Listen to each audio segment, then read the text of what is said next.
Чернобыльдагы тыюу салынган аймак эмоция менен адреналин алгысы келген туристтерди магниттей тартып алууда. Алардын бири таң калыштуу жандыкты камерага түшүрүп алган. Бул тууралуу news.com кабарлады. Турист бир башкача сүлөкөттү көрүп шок болгон. Ал видеого айлана чөйрөнү тартып бара жаткан кезде монстр менен бетме-бет келген. Окуянын күбөсү таң калыштуу жандыкты тарткандан кийин дароо артка качканы айтылат.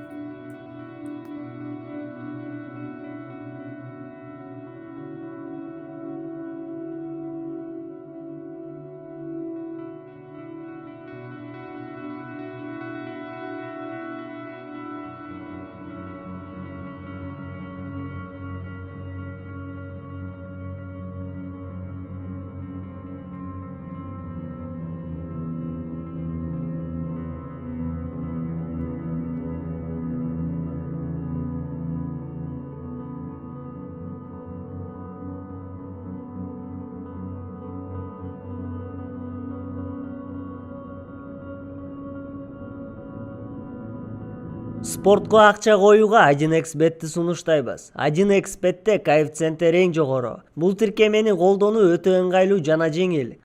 Видеонун астындагы шилтеме аркылуу каттоодон өтөбүз. Каттоодон өткөн соң 100% сизге бонус берилет. Андан соң пополнить счет дегенди басып туруп 1x Money KG аркылуу анварга кайрылып балансыңызды толуктабасаңыз болот. 1xbet ишенимдүү букмекер. Кыргызстандын мамлекеттик карызы 4 миллиард 454 миллион долларга жетти. Бул тууралуу каржы министринен билдиришти. Маалым болгондой 2019-жылдын 31-майына карата Кыргыз Республикасынын мамлекеттик карызынын өлчөмү 4 миллиард 453,86 миллион АКШ долларын түздү. Анын ичинен мамлекеттик тышкы карыз 3 миллиард 783 миллион АКШ доллары, мамлекеттик ички карыз 670,86 миллион АКШ доллары. Муну менен бир айда эле өлкөнүн бересеси 9 миллион долларга өстү. Кыргызстандын карызынын көбүн Кытайдан алган. Бул өлкөгө жалпы карыздын 42% туура келет.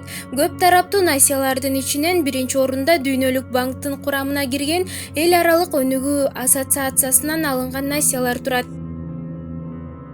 Россиянын Оренбург облусунда мекенине келе жаткан 3 кыргызстандык жол кырсыгынан каза болду. Анын айтымында кыргызстандыктар ВАЗ-2107 унаасы менен Санкт-Петербургдан жолго чыгып Кыргызстанга келе жаткан. Кырсык Москва убактысы боюнча 7-июлда түнкү саат 1:00 чамасында Оренбург-Самара жолунун 228 чакырымында Тоцкая айылында болгон. Скада үлгүсүндөгү машина жүк ташуучу унаадан ашып өтүү үчүн каршы тилкеге чыгып мекендештердин унаасын сүзүптүр. Анын кесепетинен кыргызстандык 2 эркек киши, 1 аял жеринде мүрт кетиптир. Дагы 1 аял өтө оор абалда өзүн билбей жаткан. Берки унаадагыларды тез жардам унаасы алып кеткенин айтышты. Мекендештерибиз 2 унаа болуп жолго чыгышыптыр. Экинчи унаа артында келе жаткан. Анда каза болгон аялдын баласы болгон экен, деди күбө. Кыргызстандын Россиядагы элчилигинин маалымат кызматы жол кырсыгы боюнча тактоо иштери жүрүп жатканын билдирди. Бул окуя Тажикстанда болду. 18 жаштагы кыз үйлөнүү тойдон кийин өзүнө кол салды. Кыздын мындай кадамга барышына күйөөсүнүн жазыксыз жаласы негиз болгон. Тойдон кийин күйөөсү кыз эмессиң жана буга чейин жыныстык катнашта болгонсуң деп айыптаган. Бирок Раджаби Хургет өзүнүн таза экенин айтып актанган. Өз айткандан кайтпаган күйөөсү Зафар Пиров кызды үйүнө камап чыгып кеткен. Ошол учурда жаш кыз мындай зордукка чыдай албасын, мынтип жашагысы келбей турганын айтып, видео тартып өзүнө кол салган. Уксуз ичкен кыздын өмүрүн дарыгерлер сактап кала алышкан жок. Жаш кыздын туугандарынын айтымында Раджаби тойго чейин толук медициналык текшерүүдөн өткөн. Анын дени сак жана эч кандай генетикалык оору жок экендиги тууралуу маалыматы да болгон. Раджабинин өлүмүнөн кийин күйөөсү Зафар Пиров атайын текшертүү үчүн Душанбе шаарына алып барган. Дарыгерлердин атайын экспертизасы кыздын никеге чейин таза болгонун аныктаган. Тажикстандын салты боюнча таза эмес кыз турмушка чыга албайт жана ата-энесин уятка калтыргандыгы үчүн өмүр бою үй камагында болот. Урматтуу Өзгөн районунун тургундары, суроолор кагаз жүзүндө көп келди. Айрымдарына азыр жооп берем, айрымдарына барып кат жүзүндө өзүңүздөр менен байланыштырып жооп берейин. Мен жалпысынан социалдык тармактарда көбүрөөк ошол мыйзамдар менен анан социалдык саламаттыкты сактоо, билим берүү, анан пособие темасында көбүрөөк иштейм. Ошол жакта кандай жаңылыктар болду кыскача айтып коеюн. Билесиздер, ушул жылы персоналдык ассистент кирди. Ушул убаданы берип келаттык эле биз, былтыры дагы убаданы бергенбиз. Бул майып балдардын жана кароого муктаж жатып калган, үйдөн чыга албай калган майып балдардын ата энесине айлык акы төлөп берүү. Ошол кирди. 2019 жылдан баштап төлөбөй баштады. Ушул бир чоң жаңылык болду. Экинчи жагынан дарыгерлердин, айрым дарыгерлерге, үй бүлөлүк дарыгерлердин айлыгы көтөрүлдү.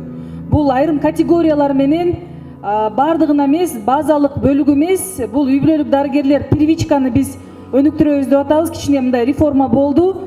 Алардын мына министрлик берип атат, бирок биз ал боюнча дагы мониторинг жүргүзөбүз, текшеребиз кандай болуп атат деп. Сертификат алган үй бүлөлүк дарыгерлер, ошолордун айлыгы 5000 болсо, мурда айрымдары 25000ге чейин алып калды. Бул дагы биринчи кадам, мына базалык дарыгерлерге бир камкордук деп. Эми мына күз айынан баштап азыр каржы министрлигинен, бул жерде специалист же министрликтен отурса маалымат берип коюңуздар.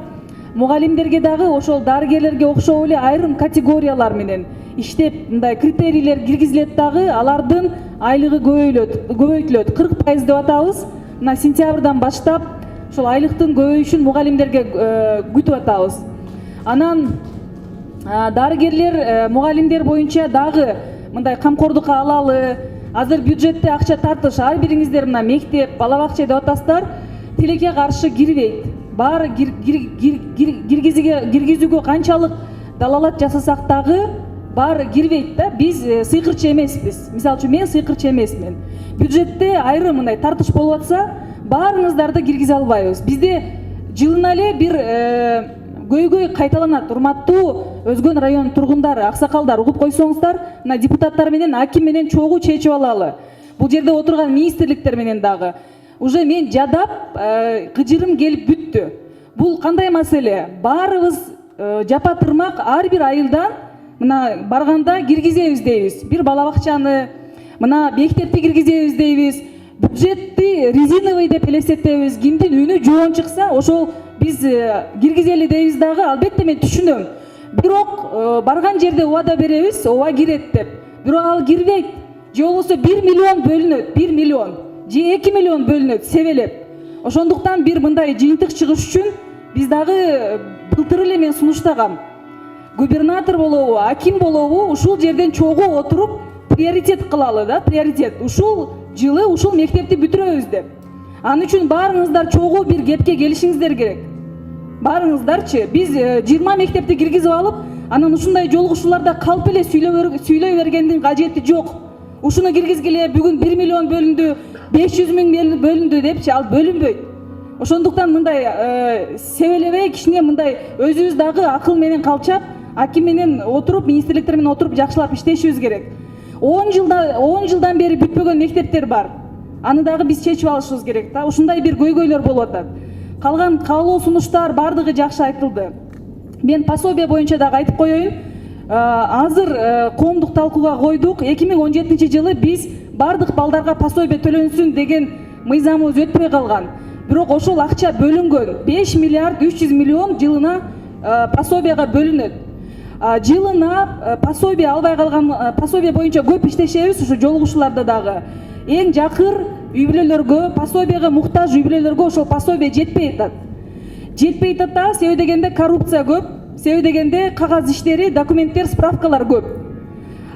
Бирок жылына 1 миллиард 300 миллион экономия болуп атат. Бул дагы күлкү келерлик, акылга сыйбас нерсе. Жакырлар пособияны ала алышпайт, себеби дегенде келе алышпайт райондун борборуна, справканы топтоп бере алышпайт. Түндүк жакшы иштебейт, айрым министрликтер түндүк системасына кошулган эмес.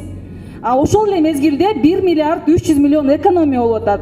Ошондуктан биздин сунуштаган мыйзамыбыз мына күзүндө депутаттар колдоп берсе, эми бюджетти карап, ошол экономдолгон акчанын көлөмүн карап туруп, 1,5 жашка чейин пособие киргизели деп атабыз. Арасынан ошол депутаттар абдан талкуулашкан байларды алып салабыз деп. Бай деп айтып атам, жалпысынан алып салганда, ошондо карапайым мугалимдердин, дарыгерлердин балдары кирип калат. Ошолор пособие алышат. Кандайдыр бир мындай жардам болот деген Бизде мындай пикир бар да.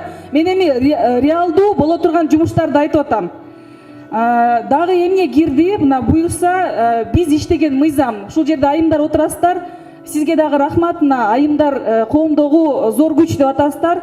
Биз айылдык кеңештерге 30% аялдарга резервацияны киргиздик, квотаны. Айылдык кеңештерге катышкыла, көбүрөөк катышкыла. Ошол боюнча мына райондо иш жүрсүн. Мына социалдык маселелер боюнча замакимдер, женсоветтерди топтоңуздар, тренингтерди өтүңүздөр, мен жардам берем. Айымдар, күчтүү айымдар чыксын дагы айылдык кеңешке депутат болушсун. Эң көп добуш алган аялдардын арасындагы депутаттарга, мисалы үчүн айылдык кеңеште 11 депутат болсо 4 орун, 21 орун болсо 7 орун. Ошол резервация сакталат. Ошол жерге аялдар келет. Аялдарды көбөйтөлү деп атабыз. Андан сырткары главврачтар, андан сырткары мектеп директорлору айылдык кеңешке депутаттыкка катышпай калышкан. Катышпай калышкандагы бул мындай интеллигенциянын кетишине түрткү болуп калганда, аялдардын да азайышына. Ошолорго биз азыр шарт түзүп берип атабыз. Мыйзам долбоору өттү. Эми объектилер боюнча мына айтып коеюн, азыр абдан көп суроо бердиңиздер. Капиталдык ремонтко кирген, акча бөлүнө турган мектептердин тизмесин окуп коеюн. Оморкулов, Калиурзаев, Турдуев, Келдибаев, Ботобеков, бул эки Ботобеков бар, Алгада, анан Кароолдо. Номер 5 Ленин атындагы мектеп Нурбаев, Мойдунов, Жаныбек Казы, Титов, Борубаев, Актерек, Курманжандатка ушул мектептерде ремонт болот. Капиталдык ремонт болот быйылчы. Бирок азыр мына айрым маселелер болуп атат, акча качан бөлүнөт деп. Анан Алгадагы мектеп Ботобеков атындагы ПСДсына акча бөлүндү. Ошол биринчи кадам ташталат. Ошол биз барып мына депутаттар менен көрүп келдик эле, социалдык маселелер боюнча комитеттагы келген, бүт объектилерди көргөнбүз. Куршапта ооруканага жаңы курал дедик эле, бирок бюджеттен канчалык аракеттенсек дагы акча бөлүнгөн жок, ремонтко бөлүндү. Ошол ремонтко кирип ремонт жасалат, капиталдык ремонт.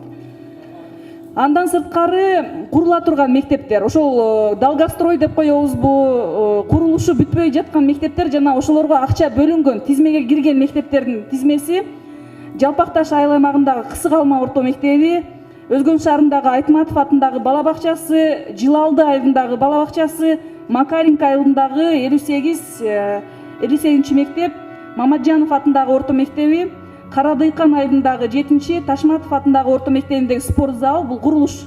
Бостон айылындагы Жусупбеков атындагы орто мектеби, азыр айттыңыздар, акча бөлүнбөй атат деп. Аны дагы биз текшеребиз. Жаманадыр айылындагы орто мектеби, Аю айылындагы орто мектеби, Алтыбай айылындагы Жаныбеков атындагы орто мектеби, Ак Коргон конушундагы орто мектеби, Шамалды Терек айылындагы Коңкошов атындагы орто мектеби, Өзгөн шаарындагы Навай атындагы орто мектеби. Анан бул жерде мына Кароол айылындагы Ботобековго ремонтко, капиталдык ремонтко акча бөлүнгөн. Урматтуу Билим берүү министрлигинин статс катчысы, биз барып ошол жеринде жана лицейге балдарды көчүрө алабызбы, урматтуу аким, ошону чечип коюшубуз керек. 1 жылдан бери чечилбей келатат. Ошол балдар кесиптик лицейге барып окушабы, ал имаратты биз ремонттойбузбу, эмне кылабыз, ошонун дагы жеринде бүгүн ушул айларда чечип коюшубуз керек. Андан сырткары мына жазы боюнча суроо бердиңиздер, 2 жылдан бери дамба боюнча, бирок чын эле канча кайрылсак дагы чечилбей атат. Аны биздин көзөмөлдө мындан ары дагы мен аракеттене берем, бирок азырынча так жооп жок.